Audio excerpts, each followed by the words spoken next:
قرآن مجید نے زکوٰۃ اور صدقات کے کچھ مصارف بیان فرمائے ہیں۔ علامہ محمد انور شاہ الکشمیری نور اللہ مرقدہ نے لکھا ہے صدقات کی 2 قسمیں ہیں، ایک صدقات واجبہ ہے، دوسری صدقات نافلہ ہے۔ صدقات واجبہ میں زکوٰۃ، صدقۃ الفطر، قربانی کا گوشت، نذر معین، یہ منت مان لی کہ اللہ میرا فلانا کام ہو جائے میں جانور ذبح کروں گا، فلانا کام ہو جائے میں اتنا پیسہ لوں گا، فلانا کام ہو جائے تو میں بھیڑ ذبح کروں گا وغیرہ۔ اس کو نذر معین کہتے ہیں شریعت، یہ اصطلاحی لفظ ہے اور عام طور پر منت ماننا۔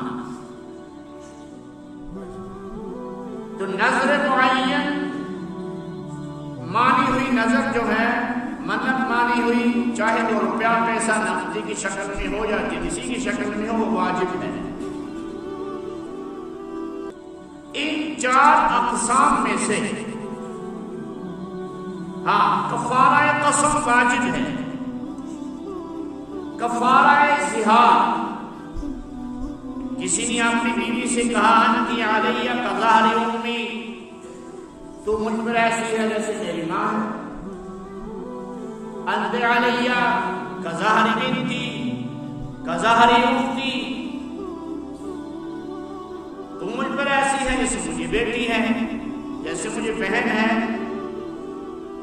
یہ فقہ کا مسئلہ الگ ہے، اس کی نوعیت اس وقت بیان نہیں کروں گا، لیکن اس کے لیے کفارہ ہے، وہ کفارہ بھی واجب ہے، اور اس کفارے کی بھی 3 شکلیں ہیں۔ ایک شکل ہے مالی، وہ بھی واجب ہے۔ تو صدقات واجبہ میں 4-5 قسمیں علماء نے لکھی، ان میں سے صرف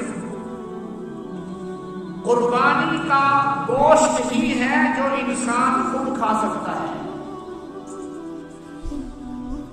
باقی صدقۃ الفطر کا مال، اپنا صدقۃ الفطر کا مال، اپنی زکوٰۃ کا مال، اپنے کفارہ قسم کا مال، اپنی نذر معین کا مال انسان از خود استعمال میں نہیں لا سکتا ہے، ناجائز ہے۔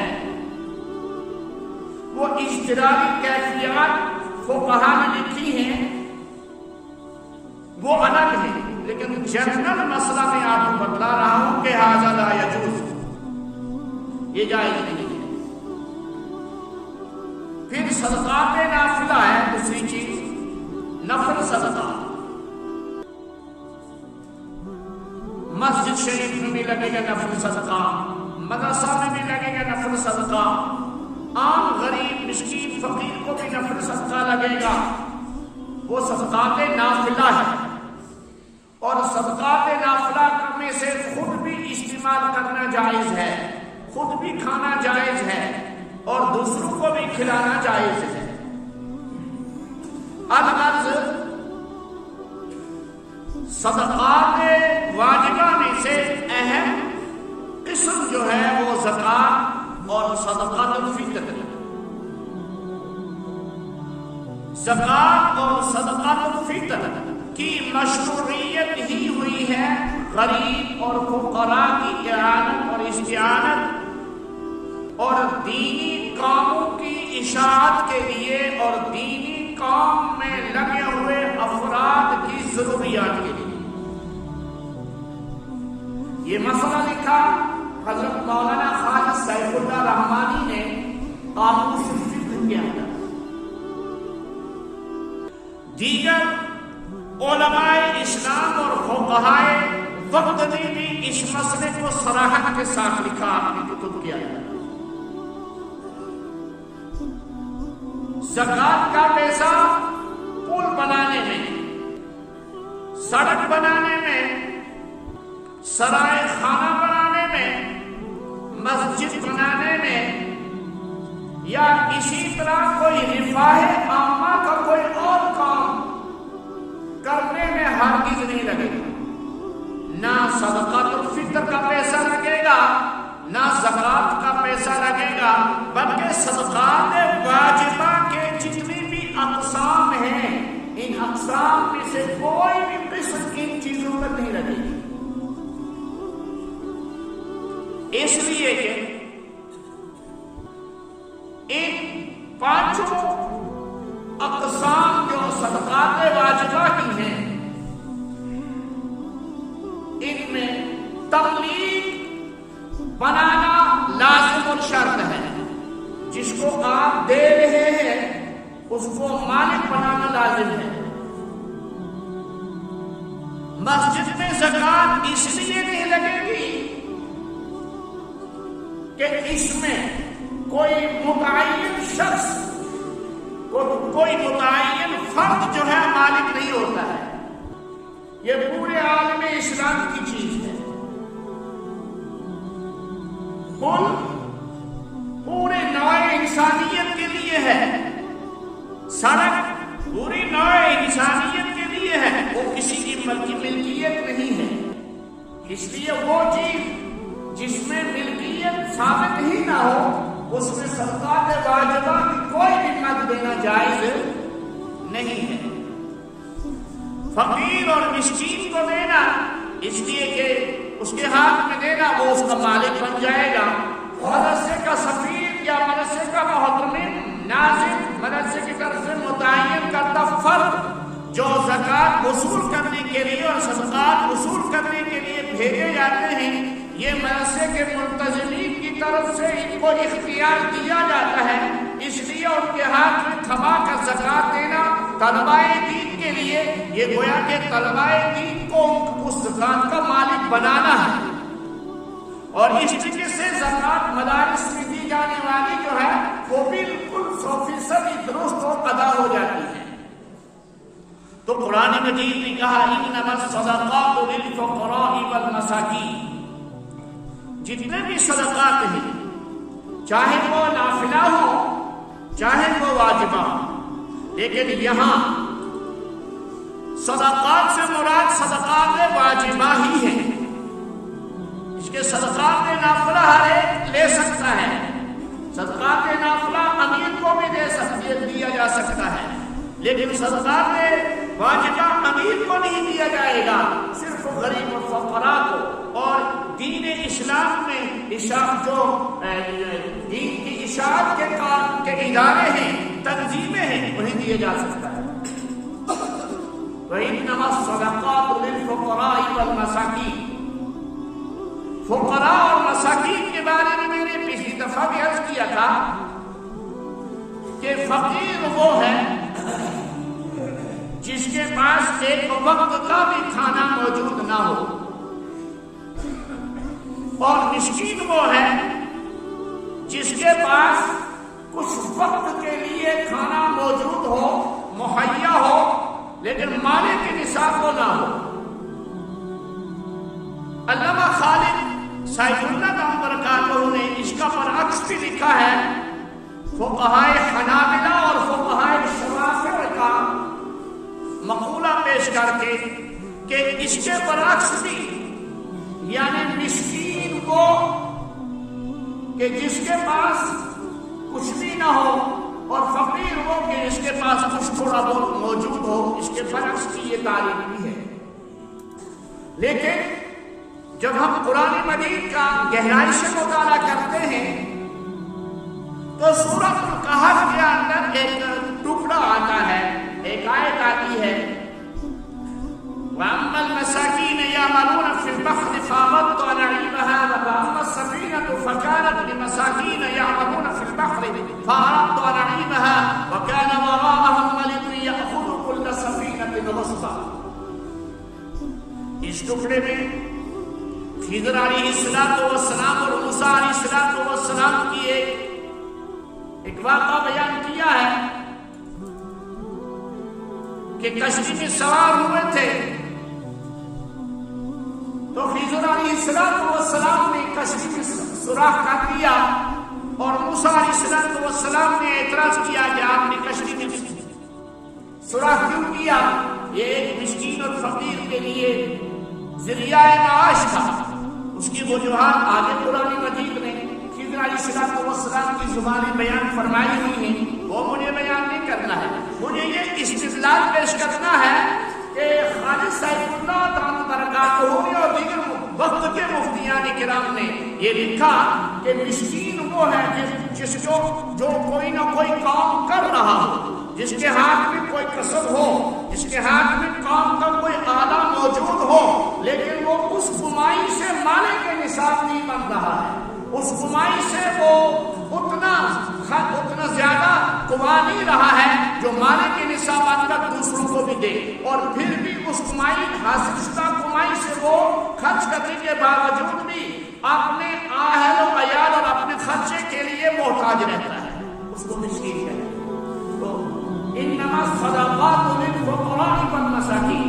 اور دوسرا نقطہ یہ بھی لکھا کہ قرآن مجید نے پہلے فقراء کا لفظ بیان کیا ہے، پھر مساکین کا لفظ استعمال فرمایا ہے. کہ مطلب ہے کہ صدقے کا پہلا مستحق فقیر ہے، اور فقیر وہ ہے جس کے پاس نام شبینہ کا جو محتاج ہو، جس کے پاس رات کے کھانے کا بھی نظم نہ ہو، پینے کا بھی نظم نہ ہو. وَإِنَّمَا الصَّدَقَاتُ لِلْفُقَرَاءِ وَالْمَسَاكِينِ. بے شک صدقات جو ہیں، صدقات واجبہ ہوں یا صدقات نافلہ ہوں، یہ فقیروں کا حصہ ہے اور مساکین کا حصہ ہے.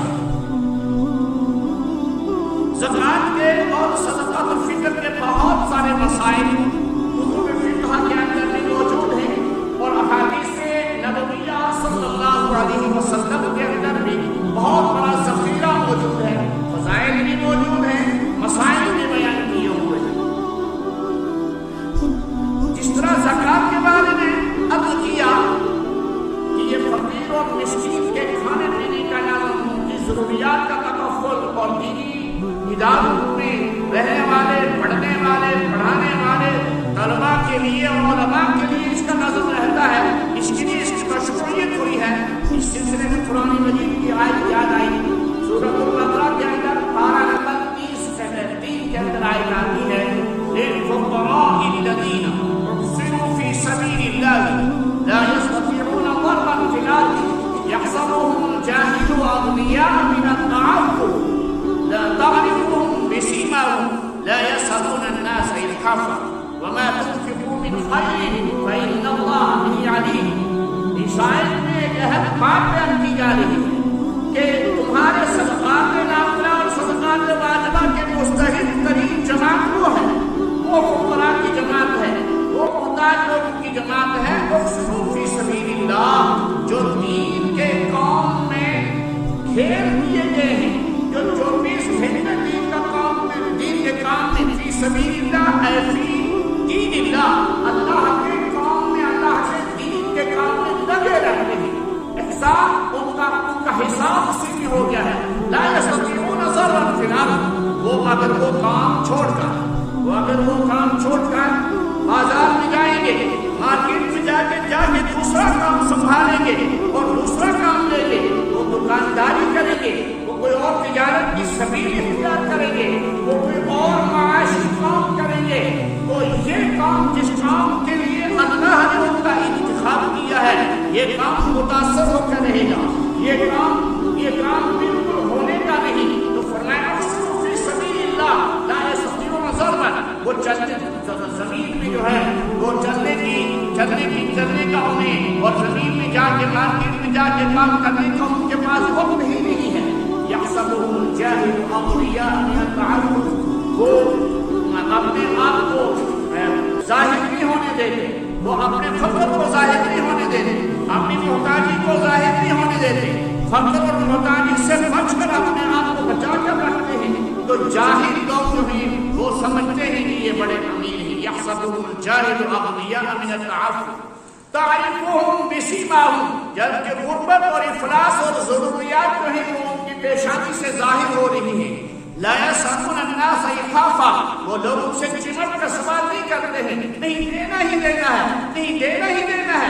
دینے کے بغیر کوئی چارہ نہیں. وہ لوگوں کے پاس جاتے نہیں چندہ کے لیے تو بعض جگہوں میں جھڑک دیے جاتے ہیں, بعض جگہوں میں ڈال دیا جاتا ہے, بعض جگہوں میں بہت سارے آدمی خطلہ پیشانی سے بھی پیش آتے ہیں. لیکن قرآن نے کہا لا یحسبون الناس الحافا, وہ چمٹ کر سوال نہیں کرتے ہیں لوگوں سے. یہ پہچان ہے تمہارے صدقات واجبہ اور صدقات نافلہ کے ادا کرنے کی کہ ایسے لوگوں کو, ایسے دینی اداروں کو اور ایسے فقراء کے ہاں اپنی زکات اور اپنی صدقات واجبہ کی رقومات اور اپنے صدقات نافلہ کی رقومات جمع کیا کرو تاکہ ان کی ضروریات بھی پوری ہوں اور ان اداروں میں جو کام کرنے والے ہیں ان کی ضروریات بھی پوری ہوں. بعض ادارے ایسے ہیں, بعض مدارس ایسے ہیں کہ جن مدارس میں غرباء کے لیے باضابطہ طور پر نظم کیا جاتا ہے, جن اداروں میں فقراء کے لیے باضابطہ طور پر نظم کیا جاتا ہے. بہرحال صدقۃ الفطر زکات کی طرح واجب ہے اور صدقۃ الفطر کے لیے زکات کے لیے حولان حول سال کا گزرنا لازم ہے, مال کے اندر نما مال نامی کا ہونا لازمی ہے, بڑھوتری کا, اور اسی طریقے سے مال کے نصاب کا ہونا لازمی ہے. صدقۃ الفطر کے لیے مال کے نصاب بھی ہو یہ ایک شرط ہے, لیکن مال نامی کا ہونا اور اسی طریقے سے صدقۃ الفطر کے لیے ہم مال کے اوپر سال کا گزرنا, یہ دو شرطیں صدقۃ الفطر کے لیے لازم نہیں ہیں. ہاں مال کے نصاب ہو تو بہت اچھا ہے. اور ایک روایت میں آتا ہے ایک آدمی کے گھر میں ساز و سامان ہے, فریج ہے, ٹی وی ہے, ریڈیو ہے, ٹیپ ریکارڈ ہے, بہترین عالیشان گاڑی ہے اور بہت سارے بسترے ہیں اور فالتو برتن رکھے ہوئے ہیں. اگرچہ اس کے پاس نقدی اعتبار سے, سونا چاندی کے اعتبار سے, تجارت کے اعتبار سے مال نہیں ہے, لیکن یہ ساری چیزیں گھر کے اثاثہ کے اندر موجود ہیں اور وقت کے اوپر اس کے پاس اتنی رقم نہیں ہے کہ وہ مال کے نصاب بنے, اس کے اوپر بھی صدقۃ الفطر واجب ہے. صدقۃ الفطر اپنی طرف سے واجب, اپنی اولاد کی نابالغ اولاد کی طرف سے واجب, اور اسی طریقے سے بوڑھے ماں باپ کی طرف سے واجب, اور اسی طریقے سے جو بچہ شوال کی پہلی تاریخ کو صبح صادق سے پہلے پیدا ہوا ہے, اس بچے کے لیے اس بچے کی طرف سے بھی صدقۃ الفطر واجب ہے. اور صدقۃ الفطر کی مقدار اس سال کشمیر کے بڑے مفتیان کرام اور علماء کرام جو طے کی ہے وہ ہے لگ بھگ 65 روپے. تو 65 روپے کے اعتبار سے جو ہے صدقۃ الفطر آپ ادا کریں گے. وآخر دعوانا الحمدللہ.